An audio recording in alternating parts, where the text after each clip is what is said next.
L'école se situe sur la commune de Saint-Herblain, dans un parc arboré de 3,5 hectares en périphérie de Nantes. Nous disposons d'un bâtiment de 3000 m² découpé en 4 salles de théorie, en 10 salles de pratique, en 18 salles de consultation, avec une bibliothèque et un espace pause des étudiants donnant sur une terrasse. Outre son emplacement en bordure du périphérique et au pied du tramway, l'école dispose d'un certain nombre d'atouts. Le premier d'entre eux est d'être agréé depuis 2007 sans discontinuer et toujours en première instance.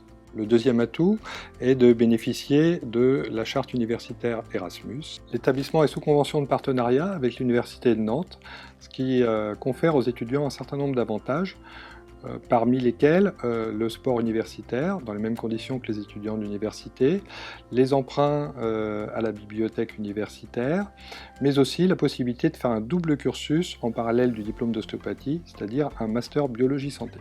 L'établissement est titulaire de la certification ostéopathie, conformité et qualité de service de la formation, qui résulte de la vérification sur site des différents critères d'établissement. Il s'agit là d'une démarche volontaire de la part de l'école IDEO Nantes. Le diplôme d'ostéopathie d'IDEO Nantes est par ailleurs enregistré au répertoire national des certifications professionnelles au niveau 7, ce qui correspond à un niveau Master 2.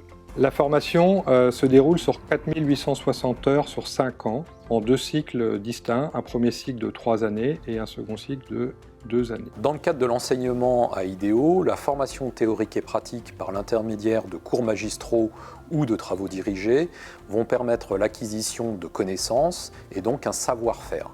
Ce savoir-faire va permettre ensuite d'accéder à la formation pratique clinique avec la possibilité de poursuivre l'acquisition des connaissances et des compétences au contact de patients. Tout cela encadré par des professionnels. Là, c'est donc le savoir-être.